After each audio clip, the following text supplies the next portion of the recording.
Kung bago ka lang sa channel na to at isa kang true-blooded Aldab Nation na nagmamahal po kila Maine Mendoza at Alden Richards, tama po ang channel na pinuntahan mo, kaya consider na kitang bagong subscriber. Welcome back mga kaaldab. Ito na naman po ang inyong lingkod, si Mr. Destiny, at panibagong update na naman po tayo. Ito yung mga kumakalat ngayon sa Instagram, sa Twitter, sa Facebook, mga issue patungkol nga po kay Congressman Arjo sa mga pag-alis nga po niya papuntang ibang bansa. Nakakalungkot lang po dahil damay nga na naman si Mrs. Paul Carson. Isa ito sa mga ebidensya at resibo mga kaaldab na magpapatunay na talagang grabe yung kumbaga pang-igipit at pang-iinsulto ang inaabot ngayon ni na Mengay at ni Congressman. Damay po si Mengay, gaya po nito, pinapasoli daw po itong 7 million na binigay daw, na pinagmalaki pa na galing daw po sa nakaw o sa kaban ng Quezon City. Marami nagsasabi na hindi, dapat yan isoli na. Tapos si Alden Richards na naman po, hindi naman po siya yung nagpasimula nito. Gumaya sina Vice Ganda at mga ilang artista, pero kay Vice kasi direktang panama kay Congressman Arjo. Ganun din naman po si Noli Di Castro. Siyempre dadamay na nila si Alden dyan dahil Aldab yan eh. Di po ba? Alam nyo naman po na may mga bagay-bagay na medyo hindi nila magawang matanggap. Pero ang kagandahan po nito, ramdam natin na wala na po talagang Armin. Di po ba? Dahil karamihan nga po sa Armin talagang bagsak na.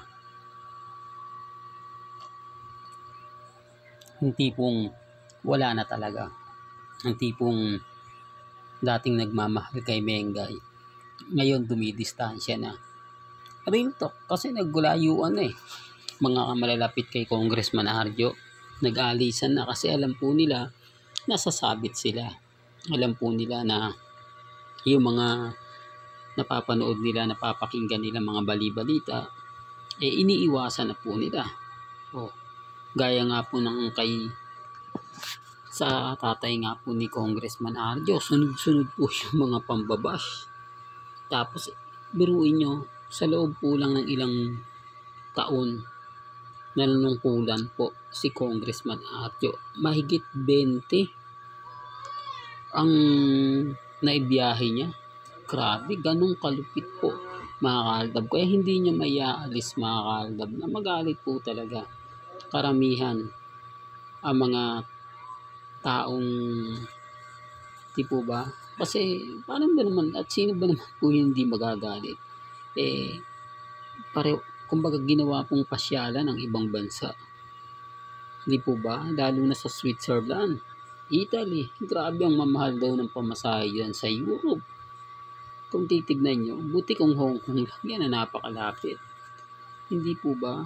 Tapos kung pagmalaki pa po yung mga regalo na talagang mamahalin, talagang grabe kapag nakita mo, talagang mapapaisip ka kung saan nga po ba nanggaling yung pera, lalo na po dun sa kasal at regalo kay Jella Ataide na pinagmalaki po nila. Ngayon wala na. Ano pa yung may pagmamalaki nila? Ano pa yung sa palagay mong ipaparamdam nila? Wala na. Hindi po ba? Hindi na. Yan ang sinasabi ko mga kaaldab na kumbaga pinapaliwanag. Sabi ko nga po sa inyo, may mga bagay-bagay po na mahirap nga po talagang ipaintindi.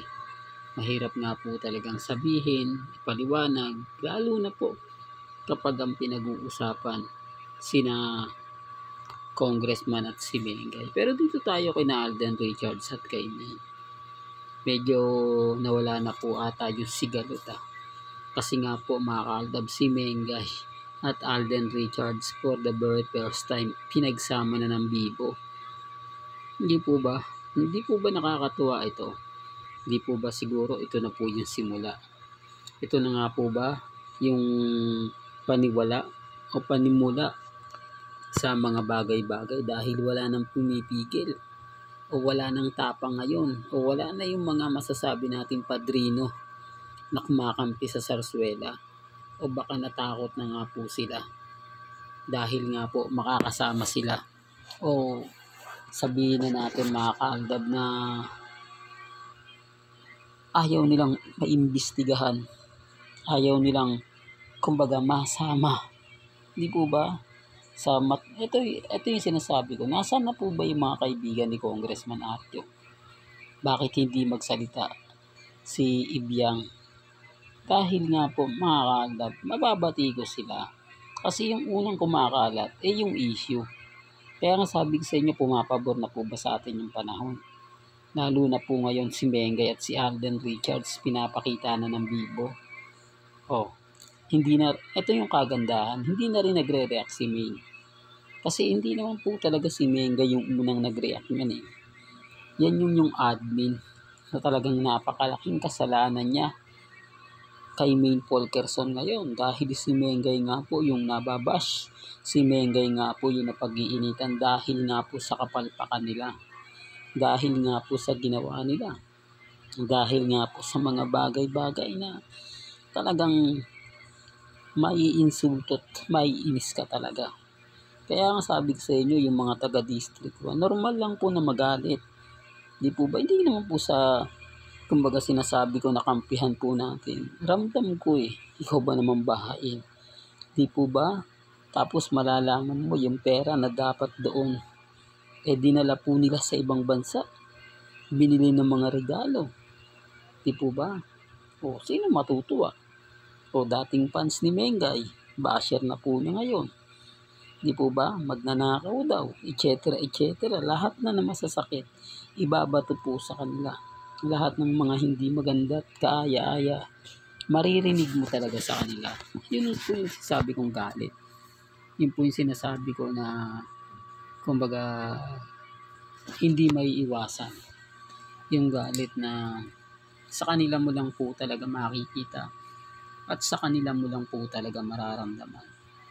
Sa ngayon mga kaaldab, mag-aantay na lang po tayo kung ano na nga po ba yung magaganap, kung ano na nga po ba yung mangyayari.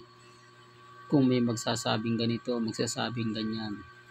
Yan po yung aabangan natin. Yan po yung tututukan natin. Kaya lagi lang po kayong tututok dito po sa channel ni Mr. Destiny para updated kayo sa mga bago at sa i-upload po natin. Hanggang dito na lang po ang ating latest updates. Kaya kung gusto niyo pa po ng pinaka-latest at sariwang update, abay tumutok lang po kayo dito po sa channel ni Mr. Destiny para updated po kayo sa mga bago at sa mga latest na i-upload po natin maya-maya lang. Hanggang sa muli, salamat po sa panonood at pakikinig.